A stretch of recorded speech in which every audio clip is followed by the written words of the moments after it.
중국 대륙의 동쪽 산동반도의 깊은 곳, 이곳에 2500년 유교 문명의 발원지 공자가 생활했던 취푸가 있습니다. 여기는 세계 4대 성인 공자의 고향 산동성 취푸입니다. 유교의 성지인 공묘는 공자를 기리는 제사의 장소입니다. 엄숙하고 거대한 유교의 질서가 느껴지는 공간이었죠.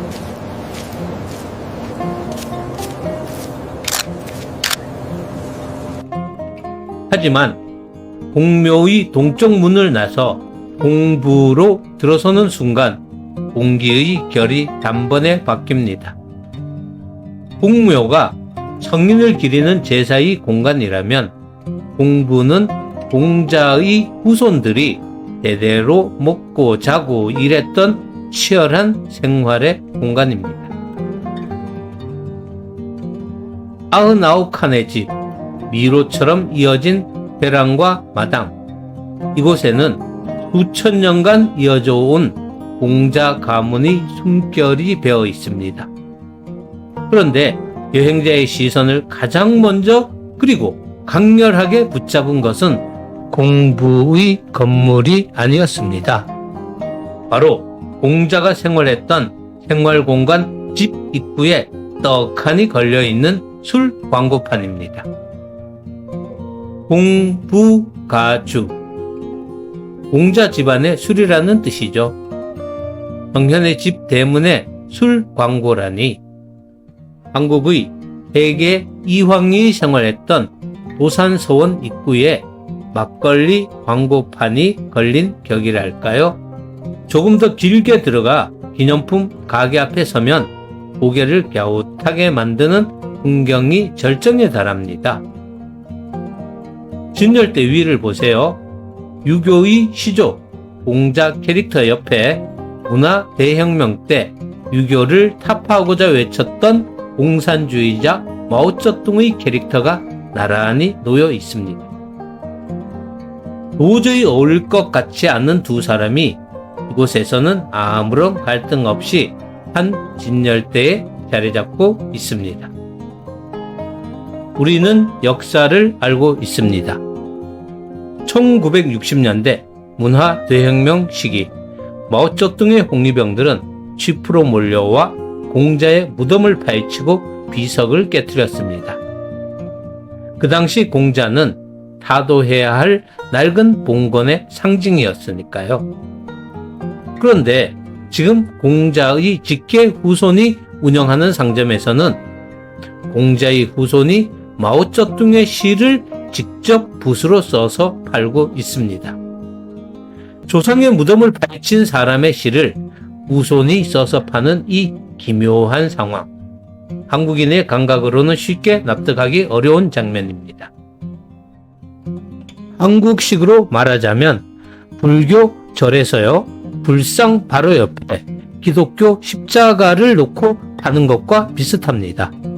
이질적이고 부조화스러우며 한편으론 충격적이기까지 합니다. 하지만 이곳에서는 아무도 이것을 이상하게 보지 않습니다. 의뢰와 장사, 피해자와 가해자의 기억이 한 울타리 안에서 평화롭게, 아니 상업적으로 공존합니다. 도대체 왜일까요? 이 부조화는 어떻게 조화가 되는 걸까요? 제가 중국인 친구에게 물었을 때 돌아온 대답은 너무도 간단했습니다. 공자도 죽었고 마오쩌둥도 죽었어. 중요한 건 오늘을 살아가야 한 우리지. 중국인들에게는 독특한 감각이 있습니다. 먹고 사는 생활의 세계와 명분을 따지는 정신의 세계를 하나로 묶지 않고 별개의 것으로 분리해서 보는 실용적인 감각입니다. 장사는 장사고 정치는 정치라는 것이죠. 이 감각의 뿌리를 찾으려면 유학의 진짜 얼굴을 봐야 합니다. 공자는 말했습니다. 하늘은 말하지 않는다. 하늘이 인간에게 복을 주거나 벌을 내리지 않는다는 뜻입니다.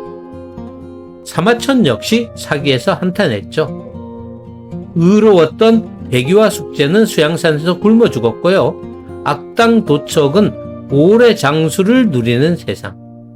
즉 세상에 본선 증악 같은 초월적 심판은 없다는 냉정한 현실 인식입니다. 그러니 공자에게 중요한 건 죽은 뒤의 심판이 아니라 살아있는 동안의 삶이었습니다. 그는 지극히 현실적인 사람이었습니다. 논어 수리편에서 공자는 말합니다.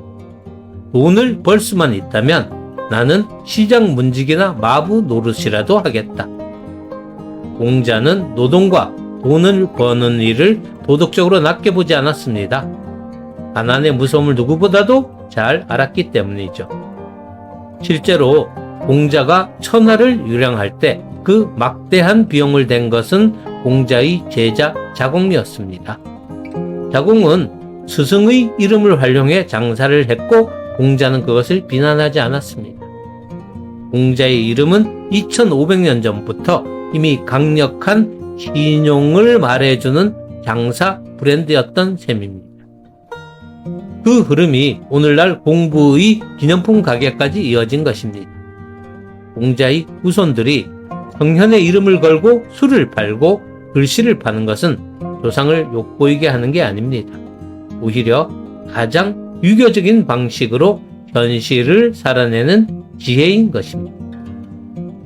여기서 우리는 한국과 중국의 결정적인 차이를 발견합니다. 한국의 융통성이 원칙을 지키면서 상황을 맞추는 것이라면 중국의 영활성은 필요하다면 원칙 자체를 바꿔버리는 태도입니다. 한국에게 전통은 보존해야 할 가치입니다. 원형을 지키는 것이 곧 도덕입니다.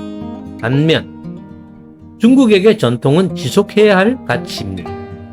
살아남기 위해서는 모습을 바꾸어도 상관없다는 무서울 정도의 실험주의입니다. 이 사진을 보십시오.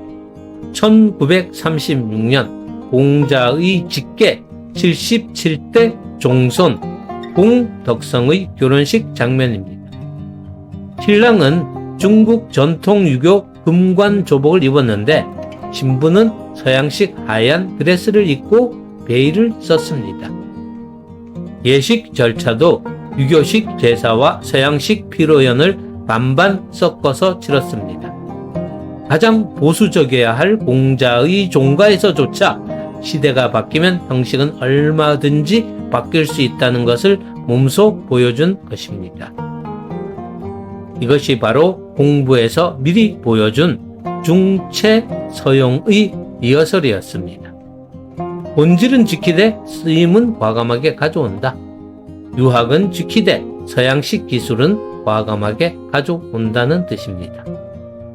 살아남는 것이 강한 것입니다. 이것이 중국 문명이 5000년을 버텨온 생존의 기술입니다. 다시 진열대를 봅니다. 공자와 마오쩌둥의 동거. 이제 이 장면이 조금 다르게 보이지 않으신가요? 이것은 모순이 아닙니다.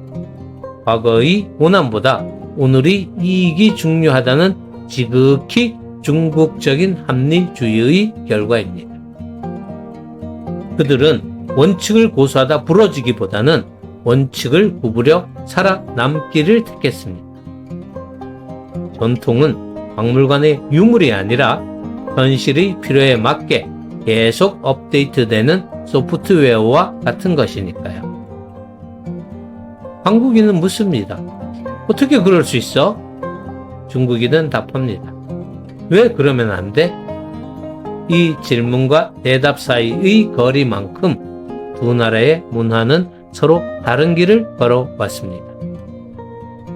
해질 무렵 공부의 긴 화랑의 그림자가 드리워집니다. 관광객들은 빠져나가고 상인들은 밥 한 대를 정리합니다. 그 그림자 사이로 소리들이 섞여 들립니다. 정현의 말씀을 외는 소리, 물건을 파는 호객 소리, 그리고 계산기를 두드리는 소리.